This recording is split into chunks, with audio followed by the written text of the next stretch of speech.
15 जून 2020 रात का अंधेरा लद्दाख की बर्फीली वादियों पर धीरे धीरे उतर रहा था। लेकिन गलवान घाटी में कुछ ऐसा होने वाला था जिसने सिर्फ उस रात को नहीं बल्कि पूरी दुनिया की नजरें इस छोटे से इलाके पर टिकाने वाली थीं। ऊंचाई करीब 14,000 फीट, हवा में ऑक्सीजन कम, तापमान शून्य से नीचे, और सामने खड़ी थीं दुनिया की दो सबसे बड़ी सेनाएं। लेकिन असली सवाल ये नहीं था कि दुश्मन सामने था। असली सवाल ये था, आदेश क्या है। उस रात भारतीय सेना के कुछ फील्ड कमांडर्स को एक ऐसा निर्देश मिला जो साफ नहीं था, आधा अधूरा और बेहद खतरनाक।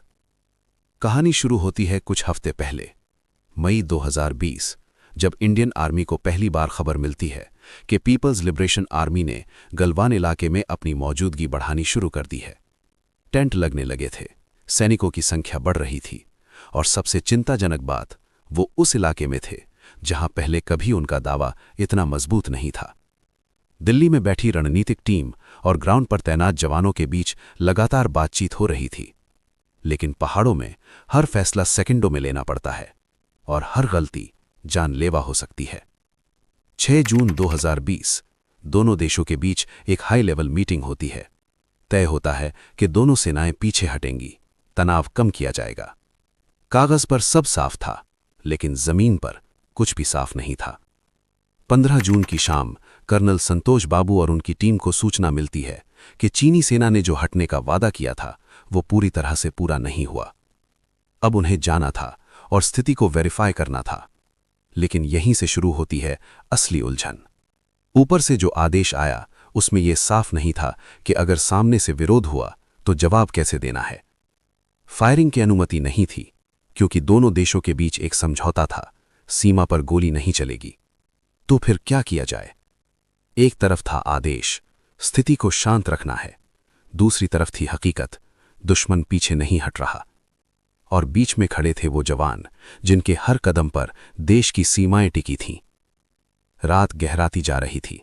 गलवान नदी के किनारे अंधेरे में हलचल शुरू हो चुकी थी। भारतीय टीम जब आगे बढ़ी तो उन्हें कुछ ऐसा दिखा जिसकी उम्मीद नहीं थी। चीनी सैनिक सिर्फ खड़े नहीं थे, उन्होंने वहां स्ट्रक्चर बना लिए थे, और कुछ के हाथों में थीं नुकीले हथियार, जिनमें लोहे की रॉड्स और कीलों से जड़ी लाठियां शामिल थीं। अब स्थिति सिर्फ वेरिफिकेशन की नहीं रही थी, ये एक टकराव में बदल रही थी। कर्नल संतोष बाबू ने बातचीत की कोशिश की। उन्होंने समझाने की कोशिश की कि समझौते के मुताबिक पीछे हटना होगा, लेकिन जवाब में माहौल और गर्म हो गया।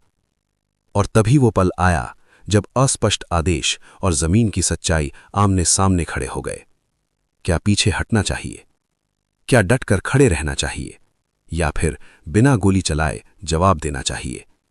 इन सवालों का जवाब उस रात किसी के पास पूरी तरह नहीं था। और फिर अचानक हालात बेकाबू हो गए। धक्का मुक्की शुरू हुई, फिर हाथापाई, और देखते ही देखते वो रात एक भयानक संघर्ष में बदल गई। बिना गोली चले, लेकिन उतनी ही खतरनाक। अंधेरे में, खाई के किनारे, बर्फीली नदी के पास, जहां एक गलत कदम सीधे मौत की तरफ ले जा सकता था। भारतीय जवान कम संख्या में होने के बावजूद डटे रहे। उन्होंने पीछे हटने से इनकार कर दिया। ये सिर्फ एक झड़प नहीं थी, ये एक संदेश था। सीमा पर समझौता हो सकता है, लेकिन संप्रभुता पर नहीं। घंटों तक संघर्ष चलता रहा, और जब सुबह की पहली किरण निकली तो गलवान घाटी ने वो देखा जो दशकों में नहीं देखा गया था। 20 भारतीय सैनिक शहीद हो चुके थे। दूसरी तरफ भी नुकसान हुआ, लेकिन असली सवाल अब भी जिंदा था। क्या ये सब टाला जा सकता था? क्या अगर आदेश साफ होता तो हालात अलग होते? उस रात फील्ड कमांडर्स ने जो फैसले लिए वो किताबों के नियमों से नहीं बल्कि हालात की मजबूरी से लिए गए थे। और यही युद्ध का सबसे खतरनाक सच है। कभी कभी सबसे बड़ी लड़ाई दुश्मन से नहीं बल्कि अस्पष्ट आदेशों और अनिश्चित हालात से होती है। गलवान घाटी की वो रात सिर्फ एक संघर्ष नहीं थी, वो एक याद दिलाने वाली घटना थी कि जब आदेश साफ नहीं होते तो हर सैनिक को खुद एक फैसला बनना पड़ता है। और उस रात भारत के उन जवानों ने सिर्फ सीमा नहीं संभाली, उन्होंने उस अनिश्चितता के अंधेरे में भी देश की रोशनी को बुझने नहीं दिया।